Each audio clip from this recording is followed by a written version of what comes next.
Another day, another basketball stories na naman ang pagkukwentuhan natin. At ngayon nga ay pag-uusapan natin ang balitang nagbabala na nga po ang Boston Celtics sa Philadelphia 76ers at ang balitang gugulatin nga po ng Los Angeles Lakers, ang NBA.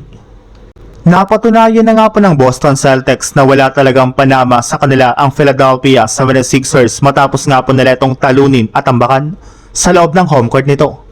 Wala na naman nga po silang pakialam kahit man kompleto ang lineup ng Sixers matapos nga po silang makaangat ng 3-1 sa kanilang serye.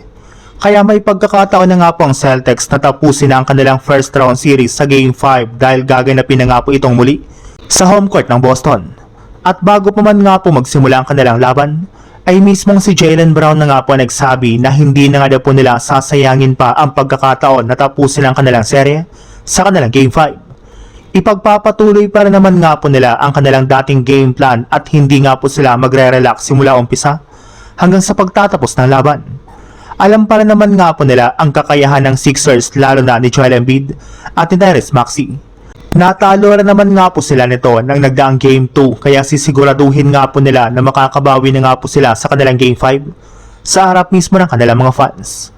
Sa ibang balita naman, dahil nga po nakapag-advance ang OKC Thunder sa second round ng playoffs, ay hinihintay na lang naman nga po nila kung sino ang kanilang sunod na makakalaban sa mananalo sa serye ng Los Angeles Lakers at Houston Rockets.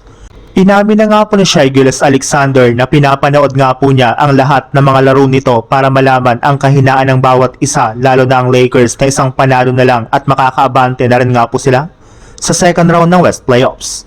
Yes, mas pinaghahandaan na nga po ng OKC ang Lakers dahil kapag nanalo nga po ito sa Game 5, ay silang dalawa nga po magkakaharap. Inaasahan na rin naman nga po ng OKC Thunder na kompletong lineup ng Lakers ang kanilang makakatapat sa isang 7-game series. At ayon nga po sa nalabas na balita, mukhang tama rin naman nga po ang inaasahan ng OKC Thunder since ikinumpirma na nga po na mas magiging healthy na sina Austin Reeves at Luka Doncic pagdating ng second round. Makalipas nga pong ilang buwan at linggo na pagre-recover nila ay sa wakas nakakasama na nga po ito sa kanilang mga practice. Kaya malaki na nga po ang tsansa na kompleto nang magamit ng Lakers ang kanilang lineup kontra sa OKC Thunder.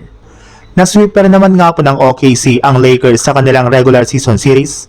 Kaya ito na nga po ang tamang oras para bumawi at ipakita ang tunay na lakas ng kanilang team na hindi nga po nila nailabas sa kanilang mga nakaraang paghaharap.